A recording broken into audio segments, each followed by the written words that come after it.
un peu spécifique, vous voyez sur le carré qui est orange, qui est le FIPU, le Fonds d'investissement pour la prévention de l'usure professionnelle. Je vous expliquerai un petit peu ce que c'est. Pourquoi je fais un focus sur cette aide? Tout simplement parce qu'aujourd'hui, c'est une aide encore méconnue, une aide récente, et surtout, c'est une aide qui est facilement mobilisable. Contrairement peut-être à d'autres dispositifs qui sont un petit peu plus compliqués à obtenir, celle-ci est beaucoup plus simple. Donc voilà, on va faire un focus sur le FIPU.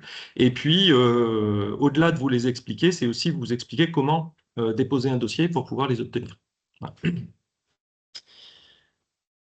Donc, la CARSAT, sur cette partie prévention, elle fait plein de choses.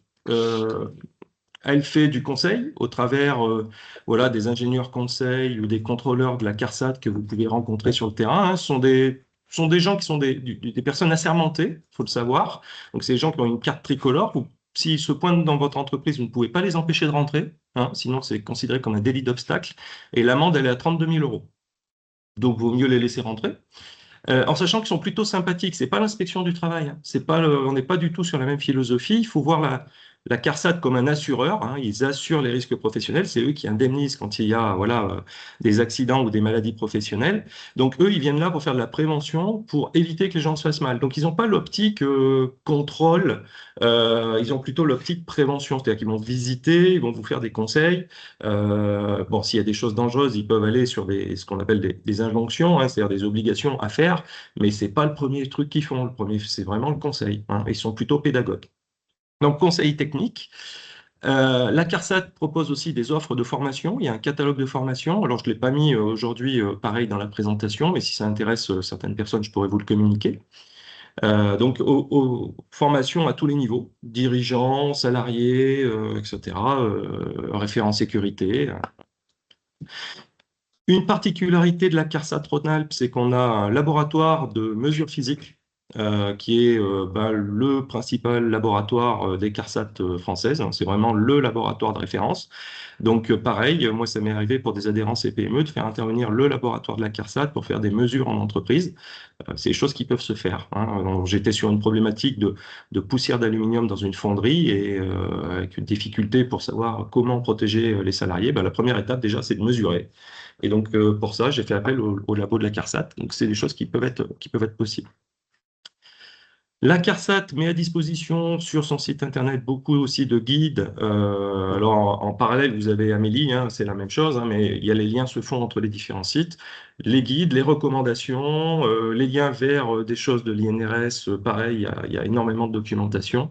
Les statistiques régionales qui sont fraîchement sorties, puisque moi j'ai eu en primeur hier les premiers éléments de statistiques. Donc, voilà. Donc pareil, tous ces éléments-là autour de l'accidentologie, vous pouvez les obtenir sur le site, et souvent c'est gratuit, hein, il n'y a pas de souci autour de ça, de la CARSAT. Et dernier point, les incitations financières. Donc c'est là-dessus, c'est sur ce sujet qu'on va parler ce matin, les subventions, les contrats de prévention. Donc on va rentrer dans cette chose-là. Mais ce que je voudrais dire aussi avant de rentrer dans entre guillemets, les gains. Il y a aussi, au niveau de la CARSAT, deux activités. C'est aussi la tarification. Donc, qu'est-ce que c'est que la tarification? C'est la définition de votre taux de cotisation. Donc, c'est la CARSAT qui s'occupe de ça. Et puis, tout à l'heure, je vous parlais des contrôles qui peuvent se faire en entreprise. Quand une entreprise est mise sous injonction, c'est-à-dire entre guillemets, sous obligation de réaliser quelque chose, il peut aussi y avoir des amendes. Donc, pareil, la CARSAT pose aussi des amendes suite à des injonctions qui ne pourraient pas être réalisées. Donc, ça, ce sont les commissions paritaires permanentes. Et c'est là où le rôle du mandataire est intéressant parce que, justement, je siège dans ces instances et des fois, par rapport à un dossier d'une entreprise qui serait en difficulté par rapport à la CARSAT, ça permet justement de minimiser peut-être l'amende, voire peut-être de ne pas la mettre en place en fonction des éléments que vous avez à communiquer. Voilà. Je pense que là, j'ai bien fait le tour sur la partie CARSAT ATMP. Je vais rentrer maintenant dans les incitations financières.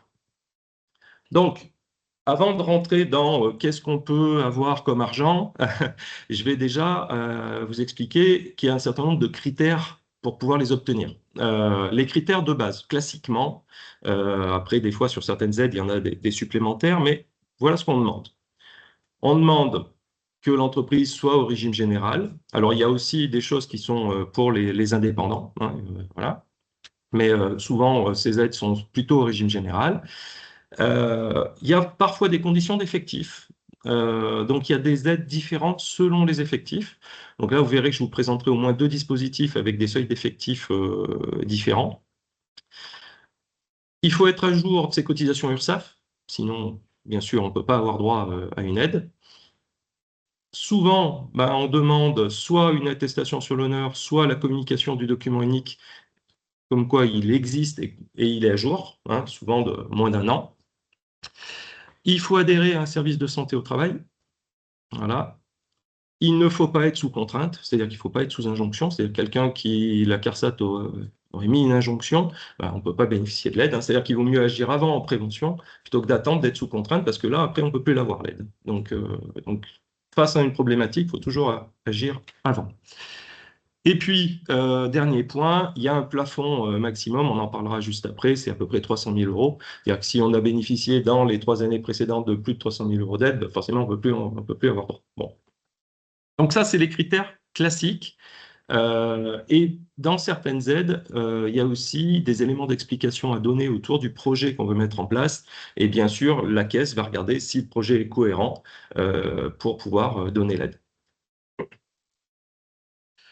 Donc, les aides, il y a 2 grandes familles, je dirais presque 3, mais on va déjà focaliser sur ces 2 premières. Euh, les subventions prévention et les contrats de prévention sont 2 choses vraiment différentes. Les subventions de prévention, comme je vous l'ai écrit dans la slide, c'est une logique catalogue. C'est-à-dire qu'il y a un certain nombre de subventions, on les verra ensemble, et pour une aide spécifique, on va aller taper dans ce catalogue et on va regarder les critères d'attribution, comment ça se passe, le cahier des charges, etc., etc. Et ces subventions de prévention, elles sont spécifiquement pour les entreprises de moins de 50 salariés. Voilà, voilà. Donc là, on est plutôt sur une logique, voilà, catalogue. Et puis après, il y a les contrats de prévention. Les contrats de prévention, c'est plutôt j'ai un projet d'amélioration des conditions de travail au sein de mon entreprise. Et pour ça, j'ai besoin d'aide, j'ai besoin de faire financer des choses. Là, qu'on va passer un contrat avec la caisse. Hein, c'est-à-dire que là, on va faire venir le contrôleur, l'ingénieur conseil, on va lui expliquer tout ce qu'on veut faire dans le cadre de notre projet, et puis là, on va passer un contrat, et puis on va définir voilà, des aides possibles par rapport à toutes les actions que je veux réaliser. Donc ça, par contre, c'est ouvert à des entreprises qui sont au-delà de 50, enfin de 1 à 250 salariés, à peu près. Je vous ai mis en dessous quelques montants assez classiques qui sont plutôt liés aux subventions prévention. Euh, Généralement, voilà, on arrive à obtenir, allez, 70% du montant de l'investissement, avec des fois des plafonnements, 25 000 euros, 25 000, 23 000, voilà. Des fois, on peut avoir plus, ça dépend des aides, mais assez classiquement, c'est ça. Et ce que je vous disais juste avant, la règle des minimis sur 3 ans, c'est 300 000 euros. C'est-à-dire qu'on ne peut pas cumuler au-delà de 300 000 euros en ayant une aide, plus une aide, plus une aide, plus une aide. Donc, je vais rentrer d'abord dans les contrats de prévention et après, je vous parle des subventions. Donc, contrat de prévention, euh, donc on est sur un projet. L'entreprise a un projet structurant. Donc, on est sur des entreprises, vous voyez, jusqu'à 200 salariés. On est à jour de nos cotisations sociales, on a notre document unique à jour et notre branche, notre secteur d'activité a signé une convention nationale d'objectifs. Ça, c'est important pour obtenir un contrat de prévention. Si la branche n'a pas signé de contrat avec la caisse, on ne pourra pas prétendre à un contrat de prévention. Voilà. Donc ça, c'est la première chose, c'est regarder sa convention collective et puis voir si effectivement il y a une convention nationale d'objectifs qui a été signée. Donc je vous ai mis un petit lien vers la liste des conventions nationales d'objectifs pour savoir si votre secteur d'activité en fait partie. Donc vous pourrez aller cliquer dessus sur la slide et vous pourrez aller vérifier ça.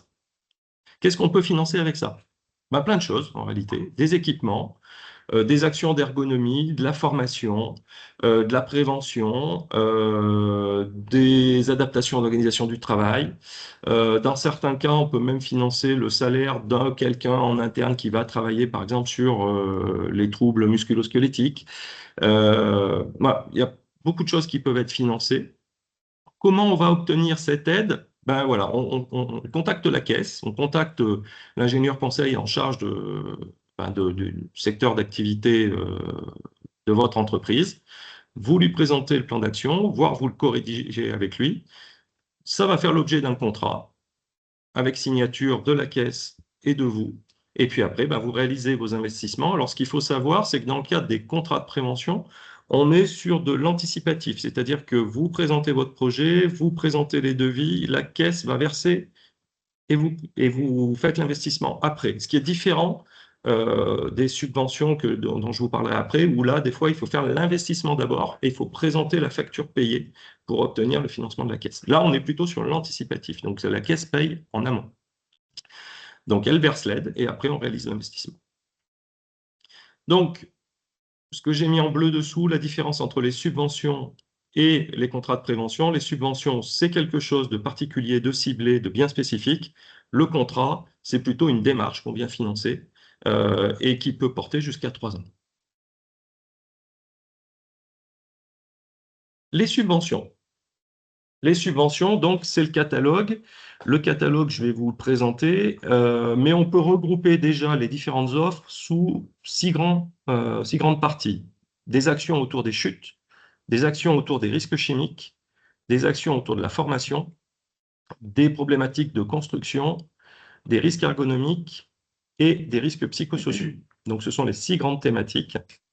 Donc là, on part du besoin, sur quel risque on veut agir, et on regarde quelles sont les subventions qui peuvent être mises en place. Risque ergonomique, vous voyez, le FIPU est effectivement là-dedans. Donc, tout à l'heure, je vous parlais que je ferais un focus là-dessus. Donc, voilà, le FIPU, on va en parler dans quelques slides. Je passe sur la partie un petit peu catalogue. Dans la région, voilà toutes les offres qui existent. Alors, toutes les offres en bleu sont des offres nationales. C'est-à-dire que toutes les CARSAT proposent ces dispositifs. Donc, vous voyez que voilà, il y a plein de secteurs qui peuvent être concernés potentiellement autour de ça. Et on a une particularité sur la CARSAT ici, Rhône-Alpes, c'est qu'on a une offre métallurgie spécifique, qui est une offre là régionale. C'est-à-dire que le fonds, c'est vraiment la caisse ici qui paye. Voilà. Donc, ce catalogue, je vous le fournirai, vous l'aurez en annexe de cette présentation. Je ne vais pas forcément rentrer dans le détail de chacune des subventions parce qu'on y passerait beaucoup de temps. Je vais juste prendre quelques exemples pour vous montrer un petit peu ce que c'est. Donc, premier exemple, la construction et la prévention des chutes. Vous savez que c'est un axe prioritaire de prévention au niveau national, les chutes de hauteur, puisque malheureusement, c'est encore un des secteurs où on a le plus de morts au travail. Donc, forcément, c'est un axe prioritaire. Ce que la CARSAT peut financer, typiquement, voilà, des équipements, des aides pour l'organisation des chantiers, des échafaudages, des protections collectives, des moyens d'accès, certaines formations. Et donc, le dispositif Top BTP, vous voyez, peut financer 50%, à hauteur de 50% des équipements et à 70% des formations. Comment on doit monter le dossier? On doit avoir effectivement là des éléments qui permettent d'expliquer ce qu'on veut faire avec. C'est-à-dire que la caisse ne va pas simplement regarder les devis ou les choses comme ça, elle va aussi regarder votre projet. C'est-à-dire qu'il va falloir expliquer pourquoi vous faites ça et quelle situation on veut protéger et comment on veut s'y prendre. Et le devis qui va être présenté doit reprendre un cahier des charges spécifique qui existe et qui est dans les dispositifs. Donc, on doit s'assurer que le matériel qui va être acheté, et ça, c'est une attestation du fabricant, correspond au cahier des charges de la CARSAT. Donc voilà, donc on peut financer pas mal de choses. Donc Top BTP, voilà, 50% des équipements, 70% des formations. Le programme prévention des chutes, lui, c'est plutôt l'aménagement de locaux, financement de quais, financement de plateformes, financement de haillons sur des camions. Voilà. Deuxième exemple, les risques chimiques. Les risques chimiques, donc là, on est essentiellement sur la captation d'émanations. Alors, ça peut être des fumées de soudage, des fumées dans les centres de contrôle technique, ça peut être les cabines de peinture, ça peut être l'aspiration de poussière de bois, de poussière, voilà, ça peut être l'amiante, ça peut être plein de choses. Donc voilà, toutes ces choses qui peuvent potentiellement représenter un danger important pour la santé des travailleurs, avec des risques derrière de cancer. Donc, c'est ça qu'on cherche à prévenir. Voilà. Donc, la CARSAT finance essentiellement effectivement des systèmes de captation et puis des campagnes de mesure. Campagnes de mesure. Donc, l'idée, c'est quoi? C'est essayer de remplacer, de supprimer les expositions, de capter à la source, éventuellement de ventiler selon les mesures qui ont été faites, et puis s'assurer qu'effectivement, ces équipements qui vont être mis en place vont être durables et surtout efficaces par rapport aux spécificités. Voilà. Donc, le laboratoire de chimie qu'on a ici est un point fort puisque justement, il peut intervenir en amont pour vérifier les expositions, mesurer et puis avoir justement un programme qui soit parfaitement adapté et qui soit donc financé correctement en l'occurrence.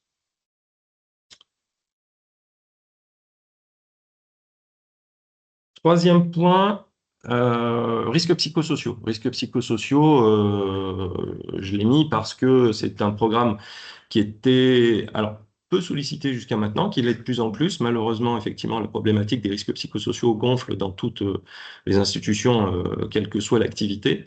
Donc aujourd'hui, c'est un programme qui a mobilisé un petit peu plus. Donc, vous voyez qu'on peut mobiliser, financer jusqu'à 70% d'un programme d'accompagnement. Il y a des prestataires référencés. Il y a un programme voilà, il y a un programme de référencement des prestataires. Donc, il y a une liste de prestataires référencés qui peuvent répondre à cette offre. Et quand on s'adresse à un prestataire référencé par la CARSAT, ben, on peut bien sûr mobiliser cette aide.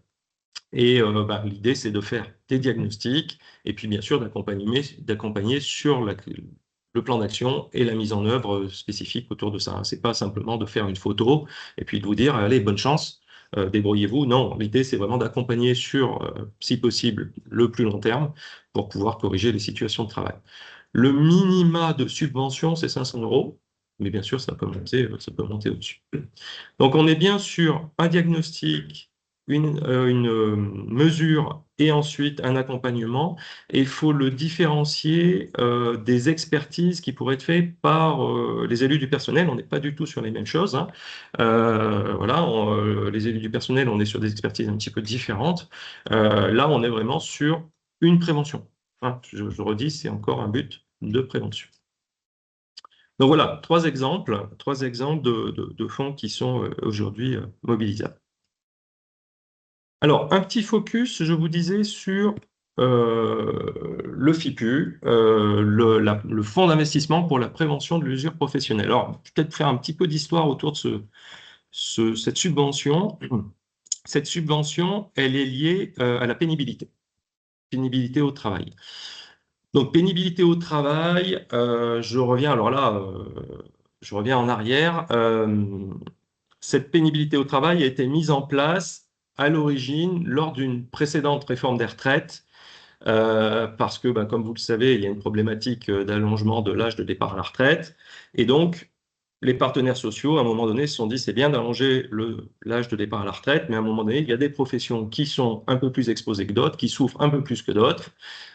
Donc, du coup, on va faire des aménagements pour leur permettre de partir peut-être plus tôt, donc en l'occurrence 2 ans plus tôt. Et donc, il y a tout un dispositif qui a été mis en place qui s'appelle la pénibilité au travail. Donc, normalement, tous les ans, on fait son diagnostic pénibilité, on regarde si les gens sont exposés et on déclare ça dans la DSN pour leur faire marquer des points et leur permettre de bénéficier d'un certain nombre d'avantages.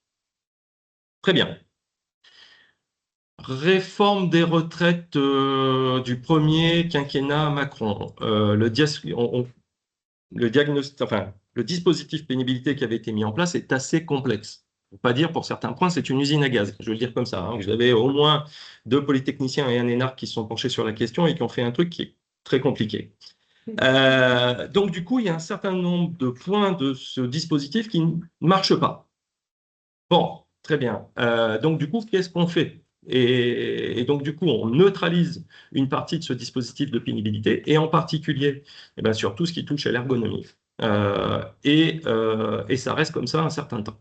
Ça reste comme ça un certain temps, ça reste neutralisé, ce qui veut dire que toutes les personnes, et on sait qu'aujourd'hui, les risques de TMS, etc., c'est quand même la principale maladie professionnelle, ne bénéficient plus du dispositif. Dernière réforme des retraites, la toute dernière, ne tombant pas d'accord sur comment on peut réactiver ce dispositif, je vous passe les détails, hein, il est décidé quand même de faire quelque chose, et c'est comme ça qu'est créé le Fonds d'investissement pour la prévention de l'usure professionnelle. Alors c'est un fonds doté quand même de sommes conséquentes, hein. On parle de plusieurs millions d'euros, voilà. Euh, Ce FIPU est justement là pour mettre en place des aides pour corriger les situations dans les entreprises parce qu'aujourd'hui, ce dispositif de pénibilité est neutralisé. Donc ça veut dire quoi? Ça veut dire que ce FIPU, il est destiné à durer au moins jusqu'à une prochaine réforme des retraites, donc certainement avec le prochain quinquennat, où là, on rebattra les cartes des questions de la pénibilité, et si la pénibilité est remise en place, eh ben, le FIPU disparaîtra. Donc je dirais, profitons-en. Voilà. Donc, petit préambule autour de ça. Le FIPU, ça permet de travailler sur trois axes principaux. Tout ce qui touche aux manutentions manuelles, aux postures pénibles et aux vibrations. Voilà. Là, on est sur toute taille d'entreprise. Là, je ne parle plus de seuil. Enfin, il y a des seuils hein, quand même, parce que les aides sont différentes selon les tailles d'entreprise, mais n'importe quelle entreprise, du moment où qu'elle est au régime général, peut prétendre au FIPU. Les travailleurs indépendants, à partir du moment aussi où ils ont souscrit une assurance volontaire AT-MP, peuvent prétendre au FIPU. Donc c'est une offre très large. Voilà. Euh, je le dis tout de suite, c'est une offre qui est toujours annuelle. C'est-à-dire que ce qu'on va demander enfin, le dossier doit être monté dans l'année et entre guillemets, l'aide doit être consommée dans l'année. Hein, voilà, à chaque fois, ce sont des budgets reconduits d'année en année, mais on ne peut pas présenter, par exemple, un dossier en décembre 2026 pour avoir une aide en janvier 2027. Ça ne marche pas. Hein, voilà. Donc, on peut financer pas mal de choses. On peut financer des actions de prévention, donc à hauteur de 70% de l'investissement. Et je vous ai mis le plafond là pour les entreprises de 1 à 49, mais voilà, après ça peut varier pour jusqu'à 250 et au-delà de 250. Donc, action de prévention, 70% jusqu'à 25 000 euros. Voilà. Action de sensibilisation, communication, infographie, ateliers, forums, réunions autour de ces questions-là. Pareil, 70%, plafond 25 000. Aménagement de poste. Donc, aménagement de poste de travail, voilà, et vous avez un salarié qui a une nécessité d'aménager son poste de travail, et je fais un clin d'œil là, pareil, 70% de l'investissement, 25 000 euros. C'est tout de suite intéressant, effectivement, pour pouvoir permettre de garder un salarié en situation de travail sans voilà, dégrader son état de santé. Et puis, vous avez quelqu'un en interne qui fait de la prévention sur les risques ergonomiques, sur ci, sur ça, et bien vous pouvez prétendre à faire prendre en charge une partie de son salaire quand il travaille sur ces actions de prévention. Et là, vous avez, vous voyez, un forfait à 8 235 euros. Mais voilà, une partie du salaire de votre préventeur interne, votre salarié, peut être payé pour faire les aménagements de poste de travail, par exemple, ou faire de la sensibilisation, ou aménager, voilà, faire des réunions, faire de la communication autour de ça. Donc, je vous ai mis quelques plafonds en sachant qu'on peut cumuler plusieurs aides. Et si on cumule plusieurs aides, on peut monter jusqu'à 75 000 euros. Donc, c'est quand même pas négligeable. Voilà. Donc, ça, c'est la base commune pour tout le monde. Et si en plus, votre branche a signé une convention avec la caisse, eh ben, vous pouvez prétendre à mieux. C'est-à-dire que ça peut encore être plus important que ça. Donc, je vais vous donner quelques exemples. Voilà. Donc, autour de voilà, la manutention, donc on peut financer des transpalettes, des gerbeurs, des tables élévatrices, voilà. Aujourd'hui se vend beaucoup de chariots élévateurs, hein, je vous le cache pas. Hein, voilà, j'ai rencontré il y a pas très longtemps justement un revendeur sur la Loire qui me disait c'est super cette aide, moi j'en vends plein. Oui, bah, très bien. Bah, ça fait son bonheur, hein, effectivement. Voilà. Pour tout ce qui est hauteur, voilà, réglage de poste de travail, etc., ben voilà, des plans de travail réglables, des plateformes. Enfin, j'ai pris des exemples dans un petit peu tous les métiers. Ça peut aussi être dans le secteur médico-social des lits médicalisés, réglables en hauteur. Ça peut être des rails pour manipuler les malades. Voilà, donc ça peut être... voilà. Les vibrations, bah, tout ce qui va être électroportatif, un petit peu plus adapté, anti-vibration, etc. Voilà, donc pour lutter contre ça. Et puis voilà, après il y a des choses très spécifiques sur des métiers. Donc des élévateurs de véhicules, des lèvres-roues, des lave-verres, des bacs de coiffure électrique, hein. Typiquement, je suis intervenu sur Saint-Étienne pour faire le document unique d'un coiffeur parce qu'il voulait investir, il voulait demander une aide CARSAT. Il n'avait pas de document unique, donc je fais son document unique pour qu'il puisse prétendre à réaliser cet investissement de bac de coiffure électrique. Voilà. Donc des rails pour le transport de la viande, des lève-lits, etc., etc. Voilà. Euh, Attention, cette liste, c'est pas une liste à la Prévert. Il y a un catalogue. C'est-à-dire qu'il faut aller sur le site de la CARSAT. Je vais vous montrer sur quel lien il faut aller. Et les équipements sont référencés et à chaque fois, il y a un cahier des charges précis. C'est-à-dire que vous ne pouvez pas acheter n'importe quel équipement. Il faut que l'équipement que vous allez acheter corresponde au cahier des charges et il faut une attestation du fabricant comme quoi il est conforme au cahier des charges CARSAT. Hein. Donc ça, c'est un petit garde-fou de la caisse pour dire, bah, on n'achète pas n'importe quoi, on achète des choses qui sont validées par nous et on sait que ce sera conforme. Voilà.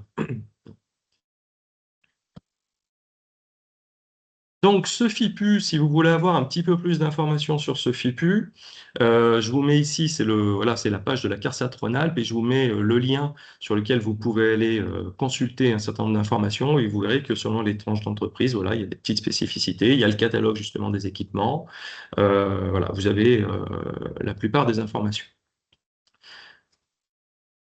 Ce que je vous disais sur ce FIPU, c'est que si on a un accord de branche, eh ben, on a des meilleures conditions. Hein. Donc, vous avez vu que déjà les conditions de base sont quand même très intéressantes. Par contre, si votre branche professionnelle a conclu un accord avec la caisse, eh ben, vous voyez, on peut monter jusqu'à des taux de prise en charge de 85%, ce qui est beaucoup. Voilà. On peut monter non plus à 25 000 euros, mais à 50 000 euros. Voilà. Et puis le plafond global que vous avez vu tout à l'heure, ce 75 000 euros, il est poussé à 125 000. Donc ça vaut le coup de se voir si effectivement vous faites partie, votre convention collective en tout cas, voilà, s'il y a derrière effectivement une convention. Donc aujourd'hui, il y en a quelques-unes, je vous en ai mis quelques-unes comme ça, le sanitaire, sanitaire et social, médico-social privé à but non lucratif, tout ce qui touche à l'aide, l'accompagnement, soins et services à domicile, l'hospitalisation privée, les boulangeries, pâtisseries artisanales, fleuristes, animalerie, audiovisuel, secteur de la chaussure. Voilà, il y en a d'autres. Je vous ai mis quelques exemples comme ça. Et donc ça, il faut regarder et je vous dirai où il faut regarder pour pouvoir le savoir. Ça va, j'ai été assez vite sur cette partie FIPU. Je ne sais pas s'il y a des questions en distanciel. N'hésitez pas si vous avez des questions, on continue. Oui, ça va? Super. Ok, parfait. Pas de questions en ligne? Tu peux continuer. Bon, ben j'enchaîne. Alors, j'enchaîne. Alors, du coup, voilà, vous avez un petit peu le panorama là, je dirais, des trois principales aides, puisque pour moi, le FIPU est quelque chose d'un peu spécifique, un petit peu différent. Donc, même si ça fait partie du catalogue subvention, je le sors un petit peu de ce catalogue subvention parce que c'est quelque chose de très particulier. Euh, Pourquoi je parle aussi du FIPU? Vous avez vu les aides qui sont derrière, qui sont très intéressantes, mais c'est aussi parce que par rapport aux autres subventions que je vous ai montrées tout à l'heure, c'est certainement la plus facile à demander. Voilà, voilà. Donc je vais revenir là-dessus. J'ai Antoine, du coup, Antoine Oui, Colombo qui nous dit qu'il aurait des retours d'expérience parce que du coup, il a démarré 2 démarches. très bien, très bien. Bon, il n'est pas encore au bout de la démarche, hein. Il a déposé le dossier, c'est ça? Bah, je vais le laisser prendre la parole. Eh bien, allons-y. Bonjour. Deux démarches, une qui a pas abouti, ce sera l'occasion d'en parler, et une Oui, qui est en cours. La première qui a pas abouti, c'était pour une plateforme, une Peerl, pour oui, mes salariés. Pour le coup, j'en avais besoin d'une. J'ai tordu le cou à mon fournisseur, il m'a fait un prix un peu sympa, et j'ai fait le dossier. Et manque de peau, la Peerl, bah, comme ça fait pas 500 euros les 50%, parce que je l'ai négocié à 800 euros, Ils ont dit, bah non, Eh ça oui. fait que 400 €, donc on vous financera même pas les 400 €, c'est 500 € minimum. C'est 500 € Donc minimum. j'ai presque envie de dire, négocier avec votre fournisseur que ça coûte 1000 balles, il vous fait un avoir de 300 balles et vous débrouillez avec lui. Mais enfin, en tout cas, je me suis fait avoir là-dessus. Et la Ouais, deuxième voilà. chose, toutes les pierres ne sont pas éligibles. J'ai pris Exactement, une c'est ce pierre que chez je un disais. gros fournisseur et cette pierre-là, je sais pas pourquoi, elle n'est pas éligible. C'est pas Oui. la référence ne doit pas leur plaire. Enfin, j'en sais, faut que je revienne dessus. Et la deuxième, je suis sur un chariot. Et heureusement que je leur ai envoyé en amont parce que un chariot élévateur, il y en a pour 25 000 €. Et Mhm. il y aurait, je crois, 70% de prise en charge. Sauf que je leur envoie, j'ai voulu.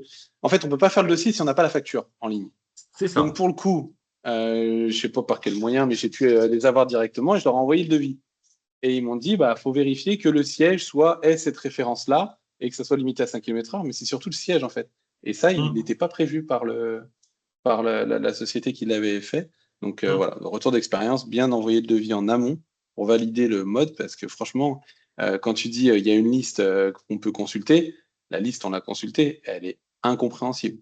Elle est Incompréhensible. compliquée. Elle est compliquée. Ah, Ouais, elle est même plus compliquée. compliqué. Enfin, tu regardes la liste, tu dis, ah, c'est ça. Ah oui, mais il y a une sous-ligne. Ah oui, mais il y a une sous-catégorie, il y a une sous-machin.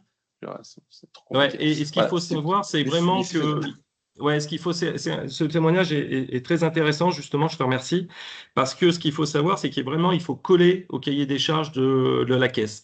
Par exemple, il y a des chariots élévateurs qui ne sont pas éligibles, tout simplement parce qu'ils ont un rayon de giration qui est un peu trop court, et pour la caisse, il y a des risques de basculement. Et donc, du coup, ils n'ont pas retenu ces typologies de chariots. Voilà, donc des fois, il y a des critères qui vous paraissent un petit peu bizarres. Mais peut-être que la pierre, là, justement, elle n'a pas été retenue parce qu'elle a un empattement qui est, pour eux, par rapport à la hauteur, n'est pas conforme, etc., etc. Donc, eux, ils ont analysé un petit peu tout ça et ils ont mis des critères techniques très précis. Et il faut vraiment s'assurer avec le constructeur que l'équipement que vous voulez acheter correspond au cahier des charges CARSAT, sinon vous n'aurez pas l'aide, effectivement. Ouais, tout à fait. Par contre, réponse 24-48 heures. Hein. J'ai envoyé le devis, ils m'ont fait un retour tout de suite. Rien à dire là-dessus, car Ils essayent franchement, d'être c'était cool. réactifs. Ouais, ouais, ils essayent d'être réactifs. Alors, je veux pas parler pour toutes les autres caisses nationales, mais la CARSAT Rhône-Alpes sont très pros, ils essayent de répondre vite. Voilà. Voilà. Ouais. On a une autre prise de parole, du coup. Quelqu'un qui lève la main, je le vois. Oui, On n'entend pas, il y a le micro qui est désactivé, pardon.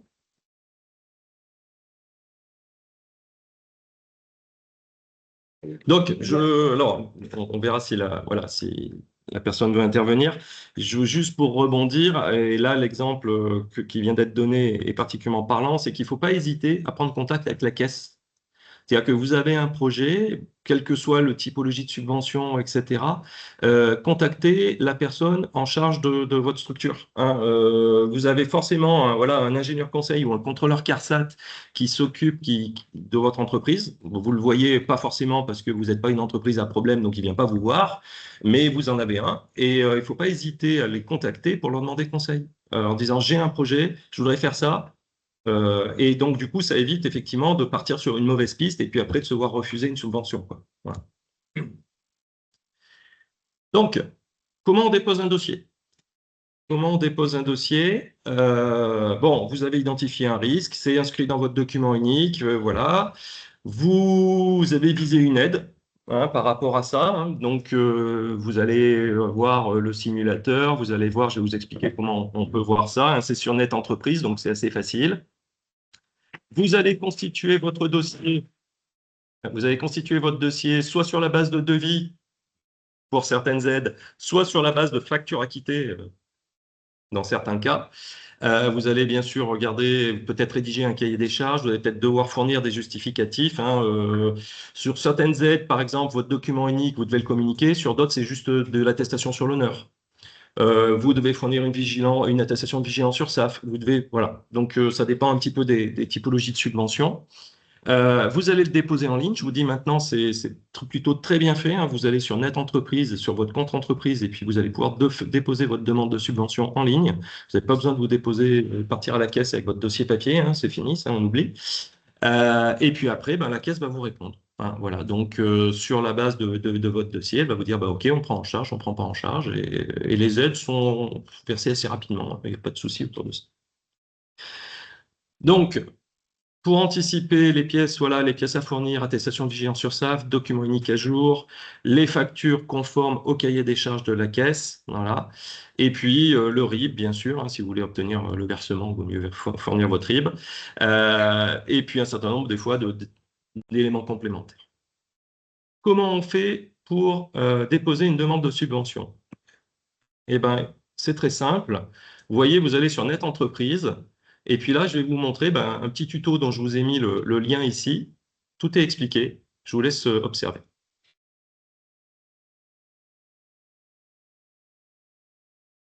Comment demander une subvention prévention en ligne? Connectez-vous à netentreprise.fr. Cliquez sur votre compte pour vous connecter. Saisissez votre SIRET, votre nom, prénom, mot de passe et cliquez sur Je me connecte. Connectez-vous à votre compte entreprise. Sélectionnez le SIRET de votre établissement et cliquez sur Obtenir une subvention prévention. Lisez attentivement les conditions d'attribution. Elles vous permettront de mieux formaliser votre demande. Cliquez ensuite sur Effectuer une demande. Saisissez l'effectif de votre entreprise et choisissez votre accord de branche s'il y en a un. Puis, cliquez sur Valider. Vous accédez ainsi à la liste des subventions auxquelles vous pouvez prétendre. Choisissez la subvention que vous souhaitez demander, téléchargez les documents de référence et cliquez sur Demander. Cochez Je certifie, puis cliquez sur Valider. Complétez les champs demandés en renseignant votre nom, prénom, fonction, coordonnées de contact. Cochez les cases avec une astérix rouge et complétez les éléments demandés. Saisissez le nom de votre service de santé au travail, la date de dernière mise à jour de votre document unique. Attention, celle-ci doit dater de moins d'un an. Et joindre les documents en téléchargeant les documents demandés. Joindre un document par pièce chargée. Attention à la taille de vos documents. Ils ne doivent pas dépasser 3 mégaoctets. L'outil n'accepte pas les JPEG et les PNG. Transmettez seulement des PDF ou des Word. Lorsque tous vos documents sont chargés, cliquez sur Envoyer ma demande. Le système vous envoie une notification de prise en compte de votre demande sur l'outil et par mail. Vous pouvez suivre vos échanges avec votre caisse en cliquant sur Mon journal. Vous pouvez être invité à remplacer ou ajouter une pièce pour compléter votre dossier.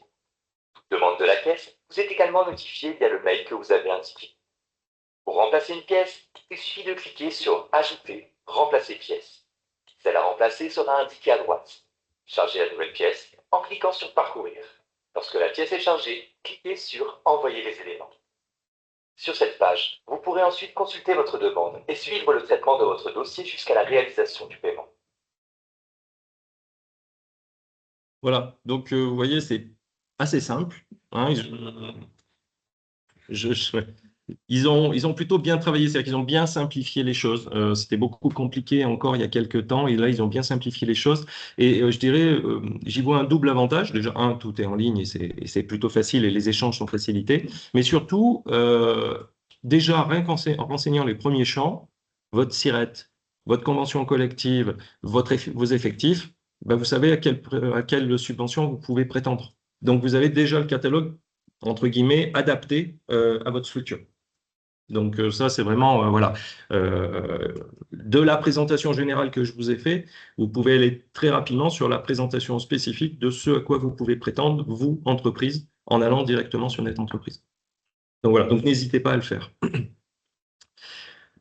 Des questions par rapport à ça? Au dépôt de dossier, C'est très simple. Ouais, c'est simple. Hein. Non, c'est vraiment simple. Hein. Pour ceux, voilà, pour des adhérents qui l'ont déjà fait, etc., voilà, c'est assez pratique. En ligne, vous n'avez pas de questions? Une question sur d'éventuelles prises en charge du chariot élévateur embarqué. Oui. Voilà, ça peut se faire au travers du FIPU, hein, clairement, le fonds que je vous présentais tout à l'heure. Par contre, il faut vérifier effectivement que votre chariot correspond au cahier des charges de la caisse. C'est ça le point. C'est pas très. Je pense que c'est mal référencé, certainement, ça, à la caisse. Non, Parce ils que ont fait c'est un cahier. connu. Alors, eux, ils ont fait un cahier des charges assez précis. Alors après, il y a certains équipements qui aujourd'hui ne sont pas référencés des fois. Mais ça, c'est un catalogue qui évolue, je dirais, presque tous les jours. C'est-à-dire que la caisse, quasiment tous les jours, ils bossent là-dessus. Et il y a de nouveaux équipements qui sont référencés. Chaque mois, ça change un peu. Et il y a de plus en plus d'équipements référencés. Donc, si aujourd'hui, votre équipement n'est pas référencé, la typologie de l'équipement n'est pas référencée, il faut parfois attendre un petit peu, voire même prendre contact avec la caisse en disant, bah, moi, j'aimerais investir ça, mais je ne le vois pas. Pour que peut-être travaille, le mettre sur le dessus de la pile et puis travaille en priorité sur ce genre de choses. Donc, D'accord. mais c'est vraiment ce catalogue, enfin, il n'est pas figé aujourd'hui, hein, il est vraiment pas figé. Depuis que le FIPU est en place, il rajoute des équipements régulièrement dedans. Voilà. Dans le catalogue. D'accord. Ok, merci. Ouais. Pas d'autres questions? On continue alors. Eh ben, allez. Donc, quelques exemples de cas pratiques, voilà, de situations d'entreprise. Donc, vous voyez, garage, carrosserie. Donc, qu'est-ce qu'on peut demander quand on va sur Net Entreprise? Ben, on va voir des choses sur le captage, les risques chimiques, le FIPU pour les lèvres-roues, les ponts, les équipements. Si on est une structure médico-sociale type EHPAD ou aide à domicile, ben, c'est ce qu'on va avoir. On va avoir TMS Pro, on va avoir le FIPU aussi, on va avoir des systèmes de prévention autour des LED malades, voilà, tout ce qui est manutention. Si on est dans un atelier de métallurgie, d'usinage, ben, il y a les risques chimiques pro, il y a le captage des fumées, il y a les risques chimiques équipements, il y a le programme spécifique métallurgie. Donc voilà, il y a des choses mobilisables. Les entreprises du BTP, elles, ça va plutôt être les programmes top BTP, prévention chute, le FIPU sur les manutentions et les vibrations. Et puis, voilà, des entreprises avec des tensions sociales, de l'absentéisme, des problématiques voilà, sociales, ben, on va avoir le programme RPS et puis l'accompagnement sur la mise en place de tout ça avec les actions dans le document unique, dans le paper pack, etc. Donc, le, le petit message que je veux faire passer, c'est partez pas forcément de votre achat, partez de qu'est-ce que je veux faire pour améliorer la santé et la sécurité de mes salariés. Et en fonction de ça, aller vers l'aide qui vous correspond. C'est-à-dire que si c'est quelque chose de ponctuel, ben, allez sur le programme de subvention. Si c'est quelque chose de plus global, allez sur peut-être le contrat de prévention hein, et prenez contact avec la caisse qui me fait des contrats de prévention très régulièrement et c'est suivi de près, etc., etc. Et ça peut être peut-être plus adapté, plus meilleur pour vous, entre guillemets, par rapport à ce que vous voulez réaliser. Voilà. Voilà, donc voilà un petit peu tout ce que je voulais vous dire. Vous avez peut-être encore des questions. Je sais que je parle vite, donc. N'hésitez pas, c'est le moment. Même en présentiel, hein, si vous avez des questions, n'hésitez pas. Moi, je suis plus une remarque. Alors, j'ai félicité, moi, alors, je suis président du SADU, ma structure, c'est une SADU. Oui. J'ai essayé de solliciter le VIPU pour ce dispositif-là, parce qu'on peut se toute seule et tout. J'ai eu un premier refus, donc je suis en train un petit peu de me battre avec eux. Parce que, sur quoi c'était quoi comme. Salariés de la structure. Ah oui. Ils m'ont dit que la SADU ne rentrait pas alors que les ARL fonctionnaient parce qu'on a une problématique particulière. Ah oui, la problématique du mandataire social qui est tout seul dans sa structure, exactement. Il faut qu'il y ait des salariés. Le principe, c'est ça. Bref, mais je crois que j'ai une amie qui est sur Paris, qui est derrière, elle me dit que le FIPU, justement, au moment où ils ont été piratés au niveau de leur logiciel, il y a un logiciel qui a été piraté, donc les demandes peuvent être encore déposées, mais au moment où ils sont complètement gelés, ça se sent, parce qu'en fait, là où ils étaient très réactifs dans la réponse, ils le sont un petit peu moins, mais effectivement, il faut faire très attention sur quel est le niveau de demande. C'est un film qui est vraiment bien fait, mais effectivement, entre le président de SADU, le président de SARL, les simples salariés, les aides ne sont pas mobilisables aussi. Oui, ça c'est la difficulté sur ces statuts d'entreprise, effectivement. C'est plus clair sur les indépendants. Oui. Si les indépendants ils cotisent à la TMP, ils y ont droit. Mais quand on est effectivement mandataire social seul dans sa structure, ouais, les aides CARSAT, elles sont plutôt là pour les structures qui ont des salariés. Donc, c'est un peu vite, c'est-à-dire que le travailleur indépendant qui peut s'autofinancer en tant que travailleur indépendant. Pareil dans les SARL, on est salarié, parce qu'en fait, on a parcours particulier, on est salarié, mais on cotise. Et vide comme un petit vide juridique, en fait, le président de SASU, qui pourtant adhère, où j'ai adhéré automatiquement à sa santé au travail, je paye mes cotisations URSSAF. URSSAF. Mais je suis mandataire SASU, donc derrière, les aides sont un petit peu différentes. Et là, il y a effectivement un petit vide juridique en disant le pauvre petit président de SASU qui peut pas avoir accès au même. Donc là, effectivement, il y a un petit vide juridique autour de ces questions-là. Donc, il ne faut pas hésiter éventuellement à discuter, hein, clairement. Ouais.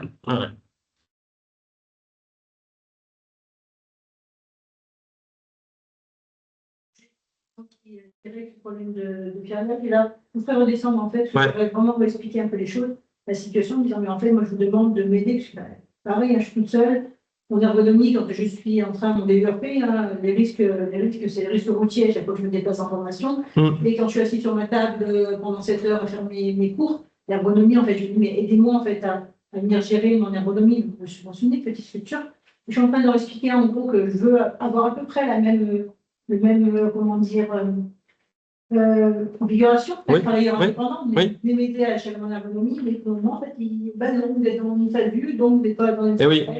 C'est ça. Alors, ce qu'il faut savoir sur ces questions qui sont un peu touchy, là, c'est que vu que ce sont des programmes nationaux, c'est que la caisse régionale est obligée de référer au national. Donc, il y a le délai de réponse du national qui, lui, par contre, est parfois un peu long. Mais je peux vous garantir vraiment que la caisse, elle se bouge là-dessus. J'ai encore vu le directeur général il y a quelques temps sur 2-3 sujets.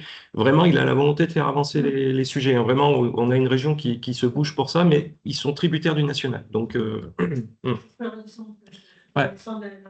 faut me faire passer le sujet, que je sache que je puisse en parler éventuellement.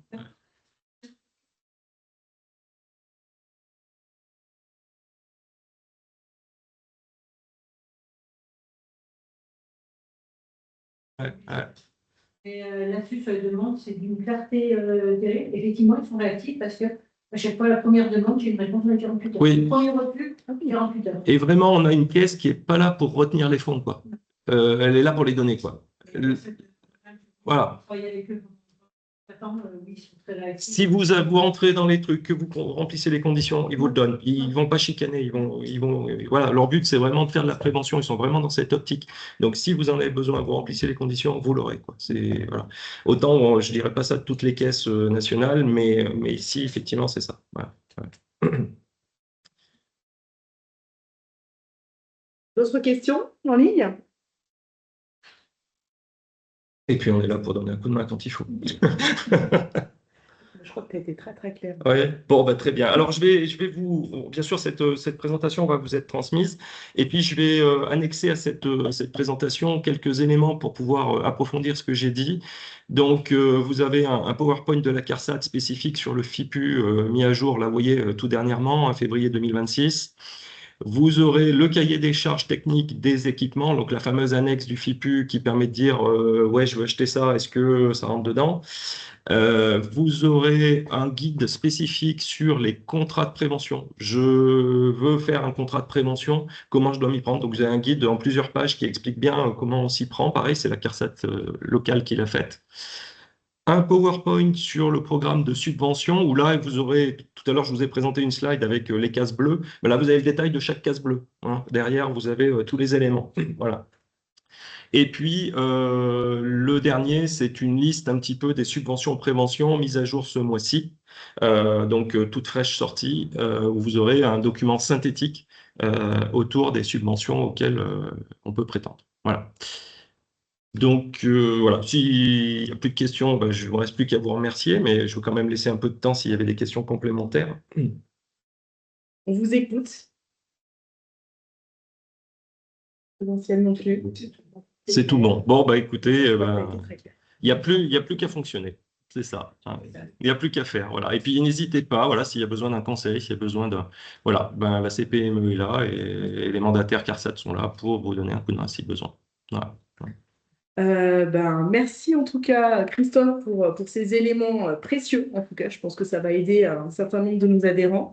Donc, on vous transmettra le replay du webinaire, ainsi que tous les éléments que Christophe a mentionnés.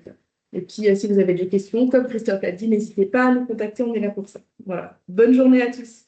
Au revoir. Merci, au revoir. Au revoir. Bonne journée, merci.